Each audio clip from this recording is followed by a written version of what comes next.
श्रीमते भक्ति वेदांत स्वामी नाम। नमस्ते सरस्वती देवे गौरवाणी प्रचारिणे निर्विशेष शून्यवादी पाश्चात्य देशतारिणे। जय श्री कृष्ण चैतन्य प्रभु नित्यानंदा श्री अद्वैत गदाधर श्रीवासादि गौर भक्त वृंदा।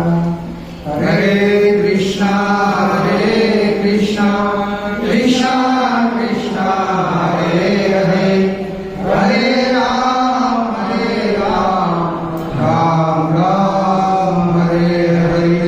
हरे कृष्णा कृष्णा कृष्णा कृष्णा हरे हरे हरे राम राम राम हरे हरे। हरे कृष्णा कृष्णा कृष्णा कृष्णा हरे हरे हरे राम राम राम हरे हरे। हरे कृष्णा। श्रीमद् भागवत सप्ताह का 5वां सत्र। तो सत्र प्रारंभ करने से पहले हमारे बीच में कुछ महानुभाव हमारा साहस बढ़ाने के लिए पधारे। तो विशेषकर से मेरे दाईं तरफ बैठे हैं गुरु जी भक्त लोग, उनका नाम तो नहीं जानता। तो बहुत बहुत धन्यवाद। और नोएडा से हमारा साहस बढ़ाने के लिए उमापति दास प्रभु जी पधारे हैं। और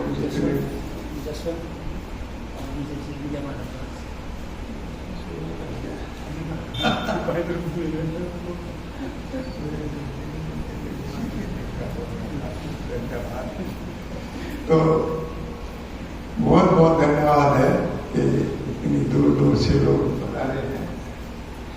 एक बार हरि बोल कर सभी का स्वागत करेंगे। हरि बोल हरि बोल। तो कल के सत्र में आप लोगों ने श्रवण किया था कि प्रहलाद महाराज से उनके पिता ने पूछा, अरे मूर्ख, जब तुमको तुम्हारे गुरुओं ने नहीं पढ़ाया है तो तुमने कहाँ से इस बुद्धि को लेकर आए हो, कहाँ से तुमने सीखा है? न चेत गुरु मुखियम ते कुतो ए भद्रा सती मती। तुम्हारी बुद्धि ऐसी कैसे हो? तुम्हारे गुरु संड और अमर्क कह रहे हैं कि हमने नहीं पढ़ाया है, तो तुमने कहाँ से पढ़ करके तुम आए हो? तुम्हारी बुद्धि ये असत बुद्धि कैसे हो गई? तो इसके उपलक्ष्य में प्रहलाद महाराज ने 3 श्लोक बोले हैं। और मैंने बताया था कि ये श्लोक प्रभुपाद जी को बेहद पसंद, बहुत ही पसंद थे, बार बार इनको बोलते थे। तो ऐसे श्लोक तो हमको कंठस्थ कर लेने चाहिए।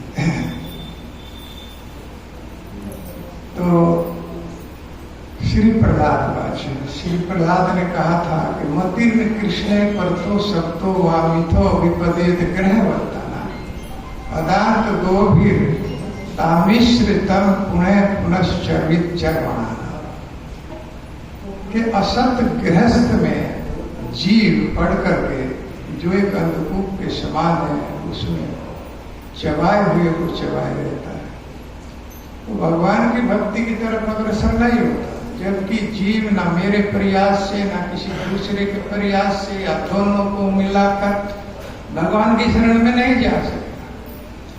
किसी के प्रयास से नहीं, जब तक उसके ऊपर भगवान की कृपा नहीं होगी तब तक वो भगवान का भजन नहीं कर सकता।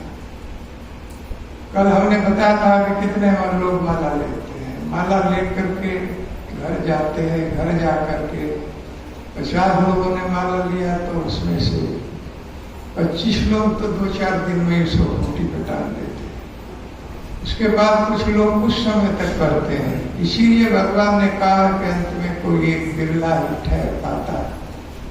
मनुष्याणाम सहस्त्रेषु कश्चिदपि सिद्धि, लाखों में से कोई एक बिरला मेरा भजन करेगा, मेरी शरण में आएगा। तो इसलिए मत्तीर्ण कृष्ण पर तो सख्त हुआ मिथो विपदेत घर वर्तना। गृहस्थ में पड़ा हुआ जीव, जिसने गृहस्थ में रहने का व्रत ले लिया, और वास्तव में उसको गृहस्थ नहीं कहा जाता है, गृहमेधी कहा जाता है। यह मैथुनादि गृहमेधी सुखामि तुच्छम। ऐसे गृहस्थ में लोगों को कोई सुख भी मिलता है तो वो सुख तुच्छ, अर्थात सुख है ही नहीं। सुख तो वो होता है जो अनंत और असीम होता है, जो कभी समाप्त नहीं होता है। कुछ सुख प्राप्त हो जाना थोड़े बहुत समय के लिए, उसको सुख नहीं कहा गया है, वो तुच्छ है, अर्थात दुख के ही समान है।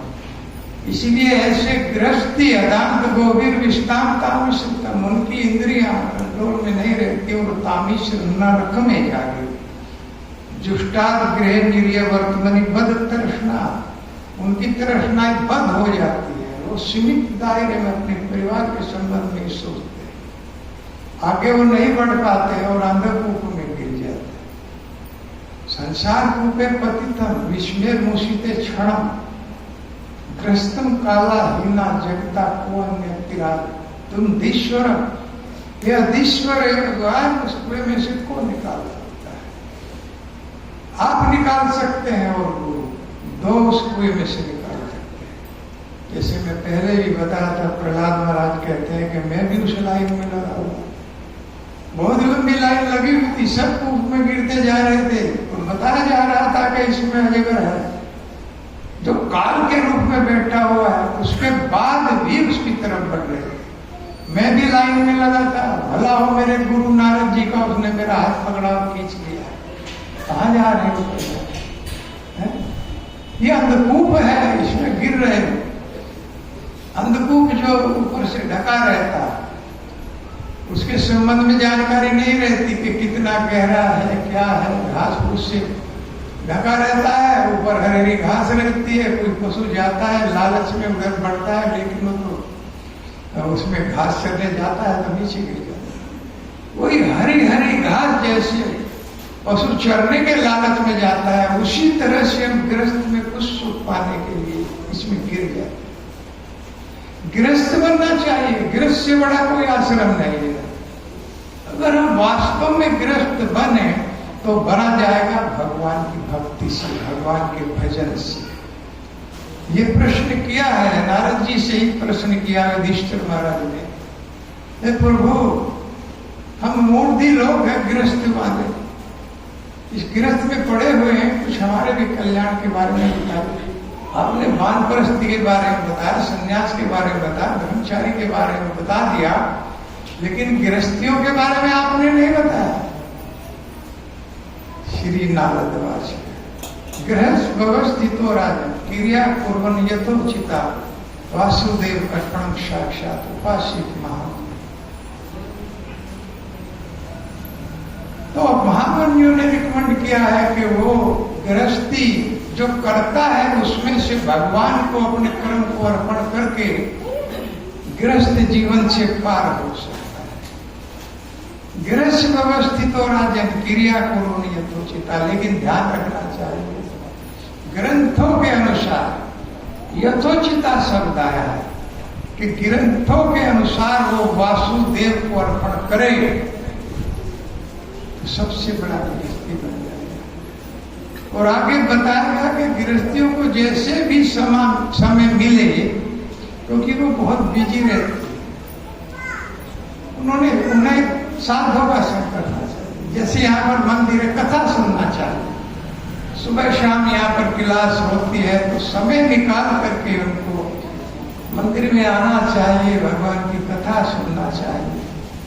यही उनके लिए सर्वश्रेष्ठ बात है, क्योंकि गृहस्थी लोगों के ऊपर ही साधु लोग निर्भर करते हैं।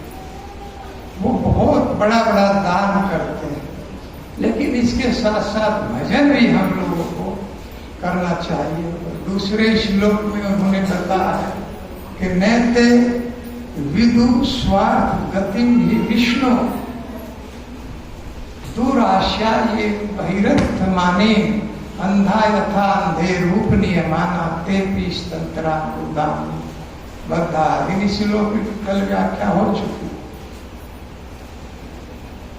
नैते विदु स्वार्थ गति भी विष्णु, सबका स्वार्थ जो है वो विष्णु है, सबका लक्ष्य विष्णु है, लेकिन हम इस लक्ष्य को भूल जाते हैं और दुराशा बहिरर्थ मानी दुराशाओं में लग जाते हैं, क्योंकि हमारी इंद्रियां बाह्य रूप से दौड़ी रहती हैं कि कहीं कुछ धन मिले, कुछ संपत्ति मिले।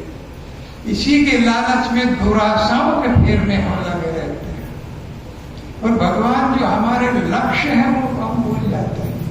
अंधा यथा अंधे रूप नियमाना ते पीस तंत्रा गुरुदाम निबद्धा। ये पिताश्री आपके जो गुरु हैं ये अंधे हैं और इनकी पढ़ाई कोई पढ़ेगा तो कोई नहीं गिरेगा।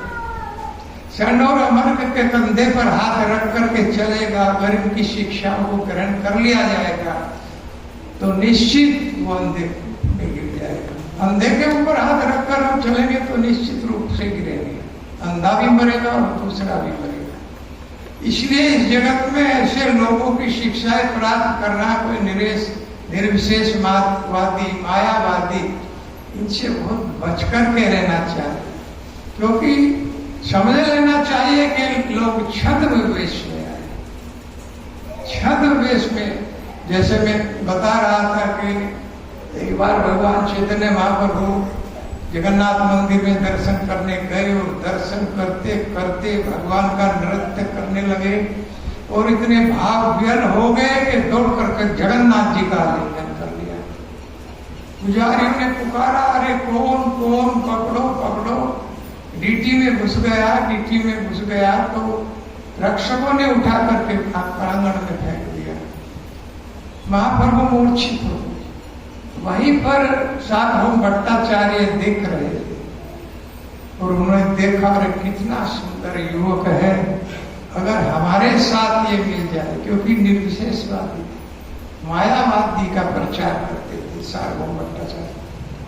अगर ये लड़का हमारे साथ में मिल जाए या हमारे संप्रदाय में चला आए तो बहुत प्रचार होगा। इसके संबंध में भी मैंने बताया था कि कोई सुंदरता प्रचार का कारण नहीं है। हमारे प्रभुपाद जी कोई शरीर से सुंदर नहीं थे, अंतःकरण सुंदर होना चाहिए। तो जो भगवान का प्रचार करेगा वो निश्चित रूप से सुंदर बन जाएगा। वहां पर इनका दर्शन करने के लिए प्रभुपाद जी का कैसे कैसे लाइन लगती है।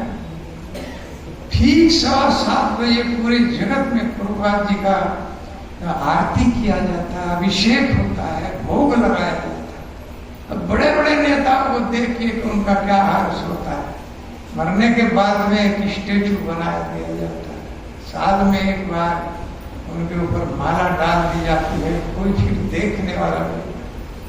लेकिन एक भगवान के भक्त को देखिए, पूरे वर्ल्ड में ठीक 7 साढ़े 7 के बीच में प्रभुपाद जी का आरती होता है। किस तरह से उनको अभिषेक किया जाता है, किस तरह से भोग लगाया जाता है, किस तरह से भक्त लोग उनकी आरती करते हैं। भगवान अपने भक्त को सब कुछ देते हैं, इस जगत के लोग ना दे। आज तक प्रभुपाद जी को कोई भी सम्मान नहीं दिया गया है। ये लोग अपने ही आदमियों को सम्मान देते हैं और अपने आप ही देने वाले हैं। वास्तव में भारत रत्न जैसे जो भारत का सर्वोच्च सम्मान है वो आज तक भी प्रभुपाद जी को नहीं मिला है, ना कोई सोचता है। जबकि वही इसके असली अधिकारी पूरे जगत में प्रचार किया है, पूरे जगत में। कोई भी देश ऐसा नहीं छोड़ा जहां पर प्रचार न किया। अपने देश की महिमा को बताया, भगवान की महिमा को बताया, लेकिन उनको कोई सम्मान नहीं दिया गया। लेकिन भगवान देखते हैं किस तरह से उनकी पूजा होती है, किस तरह से उनका अभिषेक होता है। यहाँ पर देखिए, इस तरह से अगर भगवान की हम भक्ति करते हैं तो निश्चित रूप से भगवान के दुलारे प्यारे हम लोग बन जाते हैं। तो यही प्रहलाद महाराज कह रहे हैं कि ऐसे लोगों से बचकर के रहना चाहिए। तो सार्वभौम भट्टाचार्य उठा करके अपने घर ले गए। 16, 17, 18 साल की उम्र थी, 24 साल की उम्र की शायद संन्यास ले चुके थे उस समय। और घर ले गए। घर ले के जाकर के देखा कि देखिए इसमें कहीं सांस भी चल रही है। नाकों के पास एक रुई का कुआं लगाया तो वो धीरे धीरे हिल रहा था। तो सार्वभौम भट्टाचार्य देख करके अरे ये तो जीवित है, उपचार उसका करने लगे। जब धीरे धीरे होश आया, वे नित्यानंद प्रभु, जगदानंद प्रभु और मुकुंद दत्त ये सब इकट्ठे होकर के कहाँ गए प्रभु, कहाँ गए? तो मालूम किया तो पता चला सार्वभौम भट्टाचार्य ले गए। तो उन्हीं के घर पर गए। धीरे धीरे होश आया, उठ करके बैठे तो सार्वभौम भट्टाचार्य ने कहा नमो नारायण। और क्या भगवान कहते हैं कि कृष्णेर मति अस्ति, भगवान चैतन्य महाप्रभु ने। नमो नारायण का अर्थ है कि मैं नारायण को नमस्कार करता हूं, अर्थात मेरे सामने खड़ा हुआ व्यक्ति भी नारायण है, लोग मनुष्य को भी नारायण है, क्योंकि मनुष्य भगवान का जीव है, स्वरूप है कृष्ण।